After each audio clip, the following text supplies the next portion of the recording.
So, what does a good story look like? What qualities does it have? For a story to be good, we argued once that your audience must understand the content and care about the story. And we gave some thoughts on adapting your typical technical scientific narrative to make it more engaging and compelling for a broad audience. But now I want to talk a little bit more generally about some of the qualities and characteristics of a good story. My goal here is to lay out certain attributes of a story that you can kind of use as a checklist to see if your story is likely to go over well with a broad audience.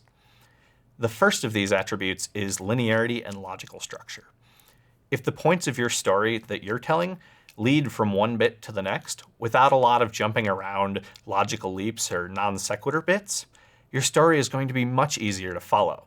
Having a linear logical story can greatly increase the understandability of your story, which can be especially important for STEM stories where your audience may not be familiar with your topic, or it might just be a little bit abstract or nuanced or complex. The second of the qualities of a good story that I want to talk about is completeness. Now, this one's different between nonfiction STEM stories and typical fictional STEM stories. Just typical fictional stories. Usually, fictional stories have sort of a nice wrap-up and a nice ending. But this isn't always true in STEM stories, right?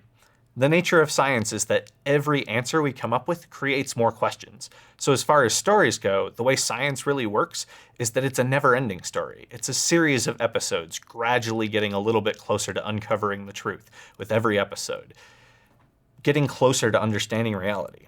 Now, in science, we may not ever get to that happily ever after, but we can have a complete story by simply solving the problems that we present in the beginning. And it's okay to acknowledge that there are definitely more adventures ahead. Now, the third quality I want to talk about is that your story must be compelling and engaging.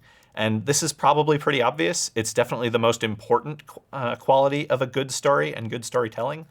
And this can be done in a few different ways. In terms of story structure, the way that this is usually done in Hollywood movies and best-selling books is to build and release tension throughout your narrative. And in science, this can easily be done by building and releasing tension around the need to solve a problem or around results that you don't know what to expect. That builds tension, and you can release it by actually discovering the answer and solving the problem. If you're actually telling the story, it's important that you yourself be really engaged. If you're not engaged, then even if your story is structured well, it'll be hard for your audience to follow. But if you really care about what you're saying about, and they can feel that uncertainty in you and that need to solve the problem, then your audience is likely to be right there with you.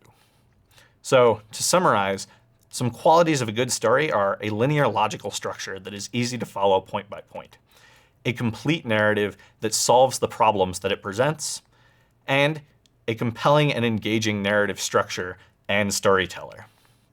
If you have all of these things, it's likely that your story is going to be easy to understand and engaging for your audience. I'm not saying that every story needs to have all of these, but it can go a long way, especially for STEM stories when you're trying to get an audience engaged about a topic that they may not know very well already or just may not be familiar with. If you accomplish these things, it's going to be a lot easier for them to follow you and be interested.